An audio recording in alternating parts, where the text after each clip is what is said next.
ህይወት የመጣው ህይወት ከሌላቸው ነገሮች ነው። ይህ በአንድ ወቅት ትልቅ ሳይንስ የነበረ ጉዳይ ነው። ይህ አሁን ቀጥሏል ወይስ ተሽሯል? ዝንቦች ቆሻሻ ካለበት ቦታ ላይ አይጠፉም፣ ንቦችም ከአበባ ቦታ አይጠፉም። ታዲያ ዝንቦቹ የተፈጠሩት ከቆሻሻ ነው፣ ንቦቹም የተፈጠሩት ከአበባ ነው የሚል አስተሳሰብ ነበር። ስፖንታኒየስ ጄኔሬሽን ይባላል።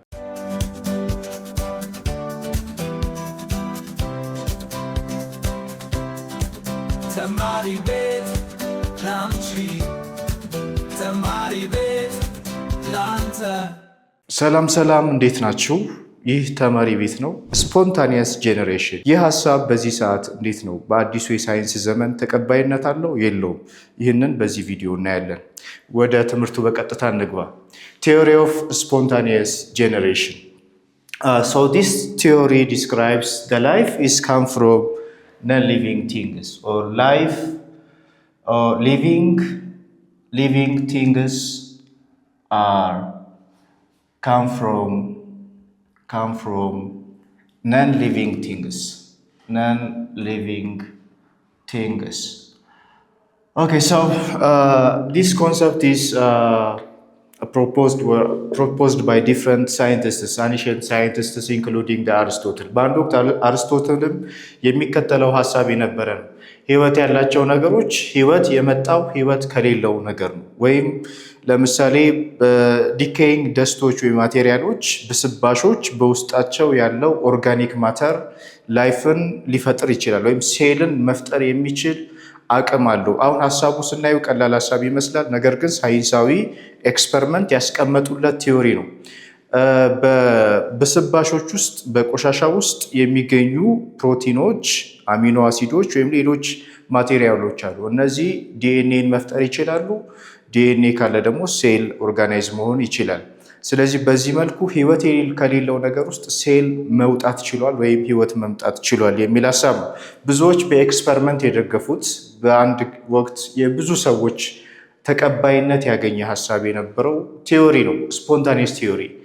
ይህ ስፖንታኒየስ ቲዮሪ ማን ነበር ሲደግፈው የነበረው፣ ማን ደግሞ ዲስፕሮቭ ሲያደርገው ነበር የሚለውን በአምስት የተለያዩ ፊሎሶፈሮች ወይም ሳይንቲስቶች ሀሳቡን እናያለን።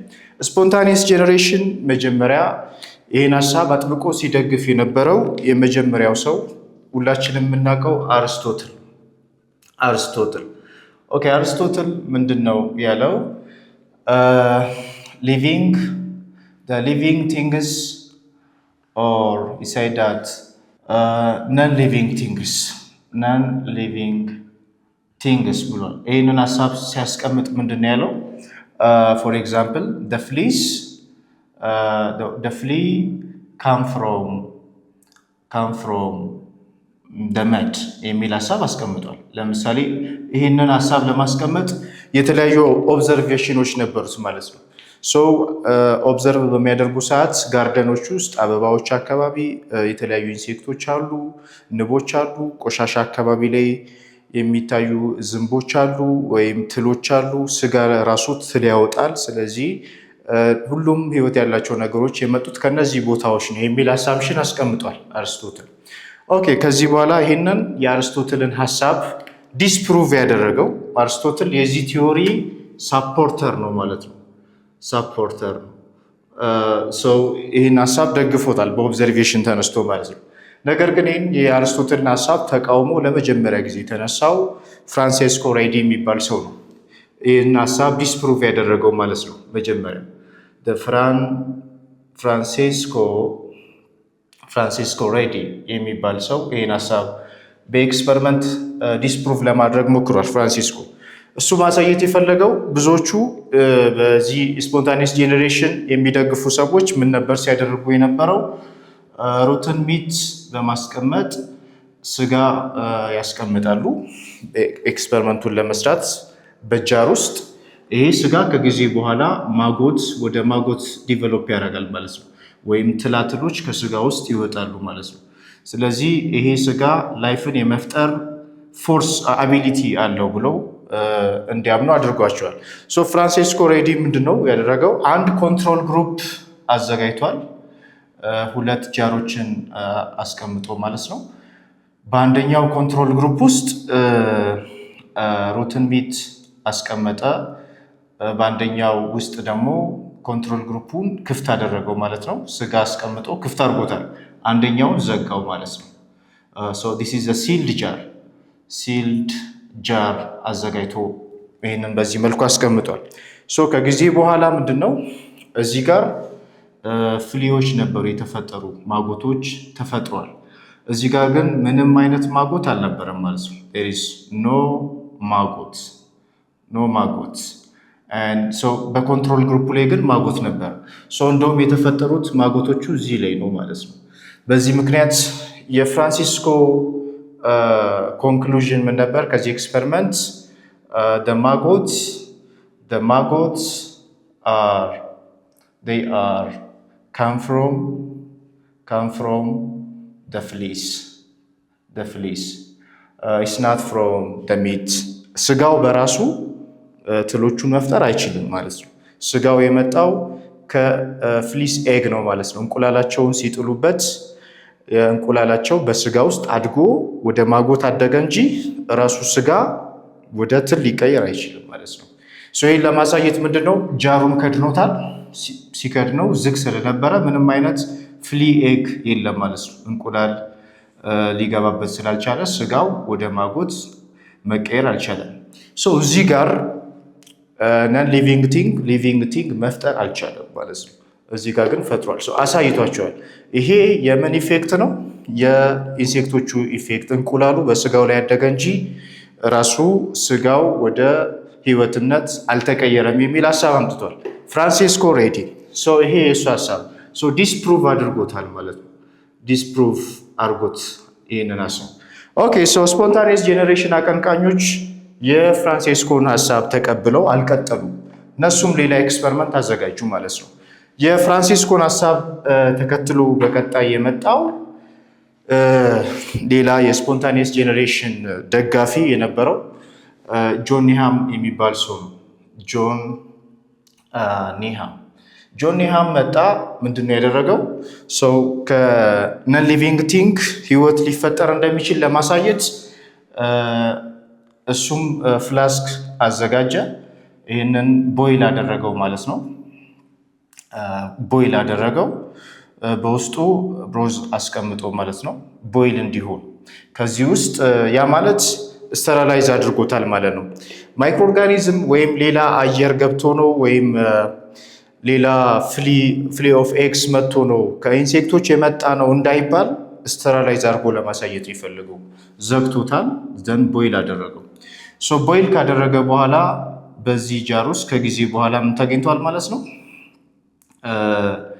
የሌሎች ማይክሮ ኦርጋኒዝሞች ዴንስሊ መታየት ጀመሩ እዚህ ጋር ማለት ነው። ማይክሮ ኦርጋኒዝሞች ታይተዋል። ኦኬ ሶ ፍራንሲስኮ ሬዲ ይህንን ቢሰራ ይህንን ስተራላይዝ አድርጎ ስጋው ራሱ ምን መፍጠር ችሏል ማለት ነው? ማይክሮ ኦርጋኒዝሞችን መፍጠር ችሏል። ቦይል ተደርጓል፣ ስተራላይዝ ተደርጓል፣ ተከድነዋል። በዚህ ውስጥ ህይወት ሊመጣ የቻለው ከስጋ ነው እንጂ ሌላ ኬትም ሊመጣ አይችልም። ይህንን የጆን ኒሃም ሀሳብ ነበረ። ኦኬ የጆን ኒሃም ሀሳብ የስፖንታኒየስ ጄኔሬሽን የተወሰነ እንዲጓዝ አድርጓል። ከዛ በኋላ ግን ጆን ኒሃምን ተቃውሞ ዲስፕሩቭ ለማድረግ የመጣው ሌላኛው ሳይንቲስት ነው። ላዜሮ ስፓላንዛኒ የሚባል ሰው መጣ ማለት ነው። ላዜሮ ስፓላንዛኒ ይሄ ሰው ምንድነው ያደረገው? የጆን ኒሃም የተሰጠው ክሪቲክስ ምንድነው? ቦይል ያደረገበት መጠን የብሮዙን ቦይል ያደረገው በቂ ቴምፕሬቸር አልተጠቀመም፣ ወይም ያፈላበት መጠን በጣም አነስተኛ ነው። ማይክሮ ኦርጋኒዝሞችን መግደል በሚችል መጠን በሚችል ቴምፕሬቸር ስላላሞቀው ማይክሮ ኦርጋኒዝሞቹ ሊሞቱ አልቻሉም ማለት ነው። ወይም ማጎት ወይ ኤጎች ምናምን ሊኖሩ ይችላሉ፣ አልሞቱም። በቂ ቴምፕሬቸር አልሰጠው። ላዛሮ ምንድነው ያደረገው?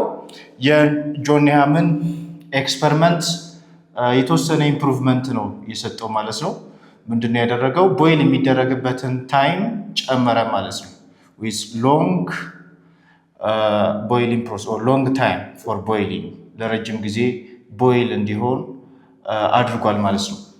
ሲልድ የተጠቀመው ዘግቶታል። ምክንያቱም የዘጋበት ምክንያት አትሞስፌር ላይ ያሉ አየር ላይ ያሉ ማይክሮ ኦርጋኒዝምስ ገብተው እንዳያድጉ ማለት ነው። ሶ ቦይል አድርጓል። ከጊዜ በኋላ ምንም አይነት ማይክሮ ኦርጋኒዝም አልታየም። ኖ ማይክሮ ኦርጋኒዝምስ ምንም አይነት አልታየም። ሶ በዚህ መሰረት የላዛሮስ ፓላንዛኒ የጆን ኒያምን ሀሳብ ዲስፕሩቭ አድርጎታል ማለት ነው። ዲስፕሩቭ አድርጎታል። ሶ ከዚህ በኋላ የመጨረሻውን የስፖንታኔስ ጄኔሬሽን ሀሳብ ብዙ እንዳይጓዝ ያደረጉት እነማን ናቸው? ከዚህ በኋላ የመጡ ሰዎች ስፖንታኔስ ጄኔሬሽን ሙሉ ለሙሉ እንዲቆም ወይም እንዳይቀጥል አድርጓል። ግን ላዛረስ ፓላንዛኒ ባሳያቸው ነገር አምነው ዝም አላሉም። ስፖንታኔስ ጄኔሬሽን ሀሳቡን ምንድን ነው ያሉት እነሱ? sealing the jar or the flask it prevents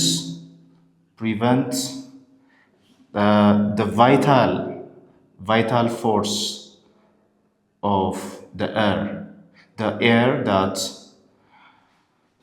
support the life የሚል ሀሳብ አስቀምጧል ማለት ነው።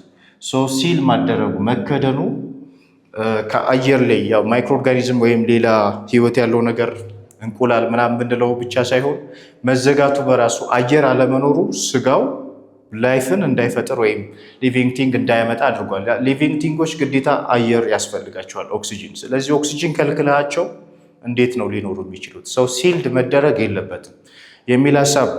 ስለዚህ አሁን ምንድነው ማድረግ የሚቻለው? ሳይዘጋ ቦይል አድርገን ሊቪንግ ቲንግ በሩትን ሚት ላይ እንደሚፈጠር ማሳየት አለብን፣ ስፖንታኒየስ ጄኔሬሽኖችን ለማሳመን ማለት ነው። ስለዚህ ይህንን ኤክስፐሪመንት የመጨረሻው ወይም ብዙዎቹን ያሳመነውን ኤክስፐሪመንት የሰራው ሉዊስ ፓስቸር ነው ማለት ነው።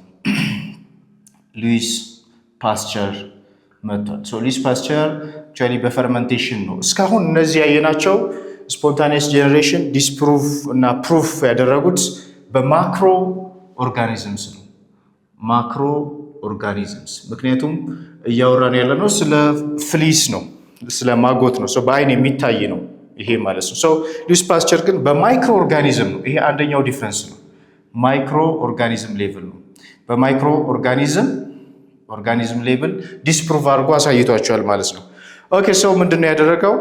ሉዊስ ፓስቸር የተጠቀመው በደንብ የሚታወቀው ራሱ ዲዛይን ያደረገው ፍላስክ አለ which is this one necked flask የሚባለውን ተጠቅሟል ማለት ነው። swan neck flask or which is curved flask ተጠቅሟል። ከርቭድ ፍላስክ ነው የተጠቀመው። ይሄ ደግሞ አየር ገብቶ ቦይል ተደርጎ እንዴት ሊቪንግ ቲንግ እንደማይፈጠር ወይም ስጋ ብሮዙ ወይም ኦርጋኒክ ማተሩ ማጎቶችን መፍጠር እንዳልቻለ ስፖንታኒየስ ጄኔሬሽኖችን ዲስፕሩቭ ያደረገበት ነው። ለዚያ ያዘጋጀው ፍላስክ ነው ማለት ነው። ስዋን ኔክ ፍላስክ ተጠቅሟል ማለት ነው። ሉዊስ ፓስቸር የዚህ አይነት ፍላስክ ተጠቅሟል። በዚህ ፍላስክ ውስጥ ማይክሮ ኦርጋኒዝምስ ከአየር ላይ ሊገቡ ይችላሉ፣ ግን ወደ ብሮዙ ሊደርሱ አይችሉም ማለት ነው። እዚህ ጋር ነው የሚከማቹት። እዚህ ጋር ብሮዝ አዘጋጅቷል።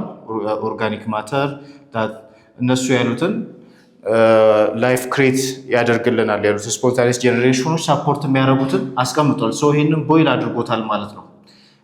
ለረጅም ጊዜ ቦይል እንዲሆን አድርጓል።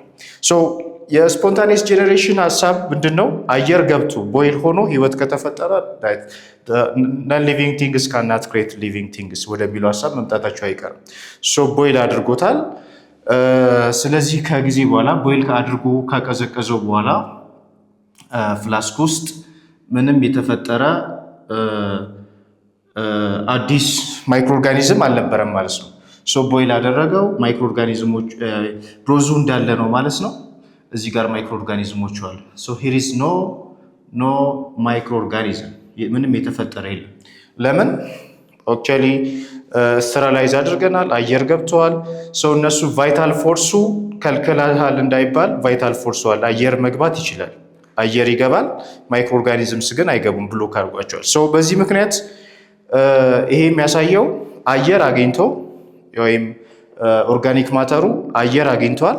ላይፍ እዚህ ውስጥ መፈጠር ይችላል በእነሱ ቲዮሪ፣ አየር ካገኘ ማለት ነው። ስለዚህ አየር ቢያገኝም ምንም አይነት ማይክሮ ኦርጋኒዝም ሊገኝ አልቻለም። የበለጠ ሊያሳምን እንዲችል ምንድነው ያደረገው? ፍላስኩን እዚህ ጋር ሰብሮታል ማለት ነው። ከዛ ምንድነው ያደረገው? ብሮዝ ውስጥ ከሰበረ በኋላ ይህንን እነዚህ ጋር የተካማቹትን ማይክሮ ኦርጋኒዝምስ ጨመረው ማለት ነው እዚህ ውስጥ።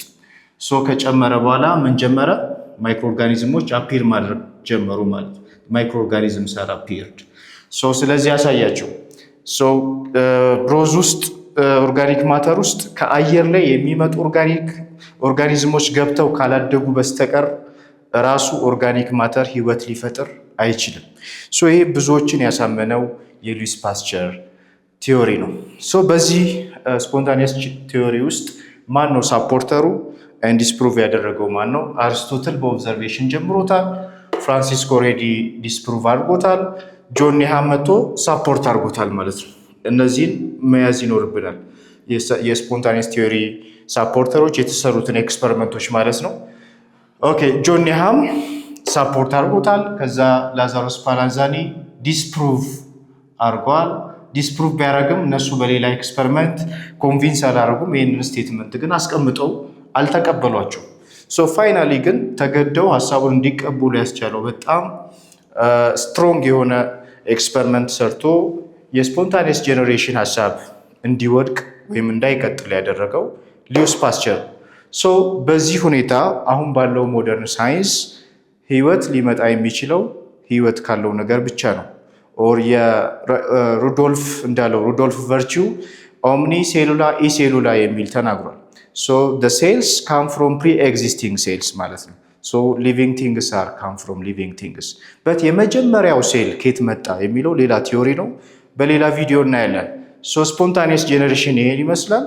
በዚህ ትምህርት ውስጥ የስፖንታኒየስ ጄኔሬሽን አይዲያዎች ምንድናቸው፣ እንዴት ዲስፕሩቭ ሆኗል የሚለውን ማወቅ ይኖርብናል ማለት ነው። ቪዲዮ ከተመቻችሁ ለጓደኞቻችሁ ሼር አድርጉ። ሀሳባችሁን፣ ጥያቄያችሁን በዩቲዩብ፣ በቴሌግራም፣ በፌስቡክ ቻናሎቻችን አጋሩን። እናመሰግናለን።